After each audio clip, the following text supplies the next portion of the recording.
So we read the definition first, then we will see some real world examples also. Okay. So it is used to perform mathematical operations on numerical values. Okay. I think इसका meaning ही बहुत simple है. Whenever we want to perform any mathematical operations on variables or values, क्योंकि हम operators का use किस पे करते हैं, वेरिएबल्स पे और वैल्यूज पे कोई ऑपरेशन परफॉर्म करने के लिए. ओके. और जैसे मैंने आपको लास्ट वीडियो में बताया भी था कि ये जो ऑपरेटर्स है, इट हैज़ सर्टेन मीनिंग्स. यार ये परफॉर्म ऑपरेशन करो, अगर मैं इसको किसी ऑपरेंट के बीच में यूज कर रहा हूँ. Suppose in my previous programme I used this, I use this operator with these operands, right. और इसका कुछ वैल्यू था 5 आई थिंक.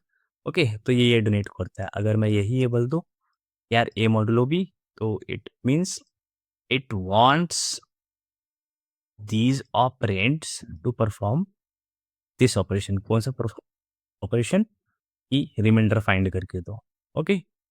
सो जब भी हमें करना हो तो हम ये करते हैं. तो let's do one thing. Let's go one by one operator.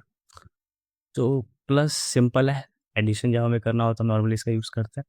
Subtraction के लिए इसका. मल्टीप्लिकेशन यहाँ मैथ्स में याद हो तो आपको क्रॉस का साइन यूज़ करते थे, यहाँ पर स्टार का. ओके. डिवीजन का यहाँ सेम है. ओके. और ये नया है हमारा मॉडुलस, इसे कहते हैं हम लोग जावा में. ओके. एंड रिमाइंडर हमें डायरेक्ट फाइंड करना हो तो normally we use this. Okay. Let's have one real world example also. Suppose आप एक क्या कर रहे हैं, आप एक बिल बना रहे हैं. आप एक बिल बना रहे हैं, आपके पास एक ऑर्डर आया, बोला कि 3 बर्गर का ऑर्डर है एक कस्टमर से. 3 बर्गर का. ओके. और 1 बर्गर का प्राइस क्या है? 1 बर्गर का जो प्राइस है वो है 100 रुपीज़. ओके. तो आपको अगर 3 बर्गर का प्राइस कैलकुलेट करना है तो आपको क्या करना होगा? 100 × 3, राइट. तो आप नॉर्मल मैथमेटिकल ऑपरेशन यूज कर रहे हैं, right. Simple. That's when we call, whenever we want to perform mathematical operations, then normally we use arithmetic operations. Okay. ये तो एक सिंपल हुआ. हम मॉडुलो का नॉर्मली कहाँ यूज करते हैं? सपोज हम एक डिस्काउंट स्कीम चला रहे हैं कि हर थर्ड कस्टमर को मैं डिस्काउंट दूंगा. और मेरी जो ट्रेल है ऑर्डर की वो ऐसे, मेरा फर्स्ट ऑर्डर आया, सेकंड ऑर्डर आया, थर्ड ऑर्डर आया, फोर्थ आया, देन फिफ्थ ऑर्डर आया, देन सिक्स्थ आया, देन सेवंथ आया. ओके. आइडियली ये मेरा थर्ड ऑर्डर हुआ, देन ये मेरा थर्ड ऑर्डर हुआ, राइट. इसके बाद मैं फिर से इसको काउंट करूंगा 1 2 3, फिर से मैं काउंट करूंगा 1 2 3, राइट. अगर ऐसे ही मेरा कंटिन्यूस चलेगा तो अगर मुझे डिस्काउंट देना हो, अगर मैं ऐसे करूँ कि मेरा ये ऑर्डर नंबर 5 है कस्टमर का. ओके. तो मैं जब 5 मॉड्यूल 3 करूँगा तो मेरे को क्या देगा? 2 देगा. इसका मतलब whenever I am having some remainder, इसका मतलब ये डिविजिबल नहीं है इससे. अगर टोटल डिविजिबल होता तो इसका रिमाइंडर क्या आता? 0, राइट. तो मैं इसको डिस्काउंट दे सकता हूँ? No. I am discarding this to give the discount. Okay. अगर मेरा यही ऑर्डर 6th ऑर्डर होता, तो अगर मैं 6 ÷ 3 करते तो हम लोग नॉर्मली मैथ में क्या आता है? 2 आता है. रिमाइंडर कुछ बचता है? नहीं, राइट. तो ऐसे ही मॉडुलो करेंगे तो हमारा रिमाइंडर 0 आना चाहिए इसका, राइट. हम इसको डिस्काउंट दे सकते हैं. So now I think you can observe also कि हम मॉडुलस का यूज़ कहाँ कर सकते हैं, कि चेक करने के लिए कि डिविजिबल है या नहीं है इस डिजिट से बेसिकली, और इस नंबर से. कि 6 इससे डिविजिबल है या नहीं है, राइट. या 5 ही डिविजिबल है या नहीं है. अगर अगर हम 7 मॉडुलो बाय 3 करें तो डिविजिबल होगा? नहीं होगा, इसका रिमाइंडर बना जाएगा. So normally we use this modulo to find the remainder or to check the divisibility of the number by the dividend. Okay. So let's don't waste much time on this and let's see the program. So I have already written one snippet code, so we can save some time also. Okay. तो मैंने इसमें क्या किया? Basically I took two variables, num1 और num2, you can see here. Okay. और मैंने दोनों में 5 और इसमें 3 कर लिया. और मैं एक और वेरिएबल ले रहा हूँ सम, इसमें मैं ऐड कर रहा हूँ सिंपल. और मैंने इसको प्रिंट करा दिया. In the same way I did for subtraction, I did for multiplication, division और remainder. But here is a catch. num1 is integer type, right? And num2 is also integer type.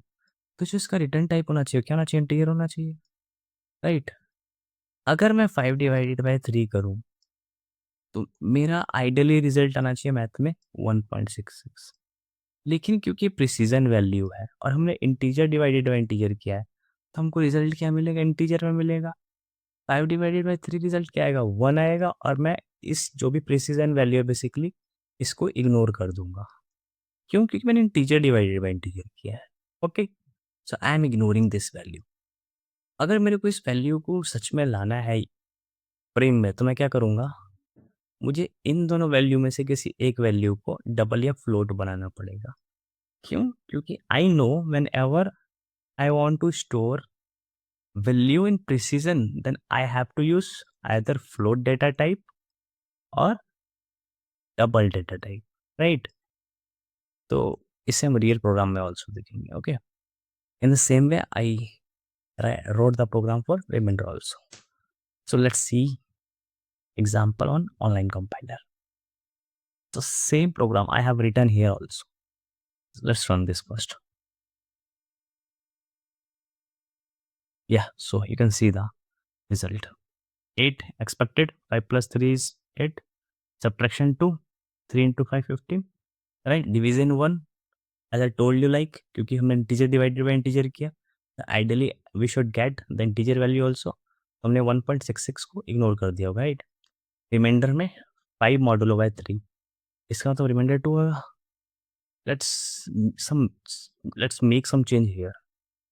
अब जैसे ये है, हम यहीं पर num2 को रीइनिशियलाइज कर देते हैं। num2 में मैंने वैल्यू स्टोर करा दी, या एक मैंने अलग से वेरिएबल ले लिया डबल का, क्योंकि मुझे क्या स्टोर कराना है? प्रिसिजन लेना है। और मैंने बोला 3.00। ओके, और इसको मैं num3 से डिवाइड करता हूँ, और देन लेट्स सी, इसको भी डबल कर देते हैं क्योंकि हमें स्टोर भी करना होगा ना, वरना वो इंटीजर वैल्यू स्टोर कर लेगा। Oh, sorry, I redeclared this.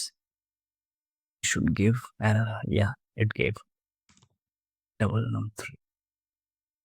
मैंने एक नया वेरिएबल डिक्लेयर किया basically. Okay, so now you can see here, मैंने एक नया वेरिएबल लिया। लास्ट टाइम हम लोग क्या कर रहे थे? Integer divided by integer. Now I divided by double, so we can get the value in precision also. और फिर उन वैल्यू को हमने स्टोर किया और we printed here also. I think it's clear, right? So as of now, we have covered arithmetic operators, and I think it's very easy to understand. So the good part is, if we have the command on this, then we will cover this.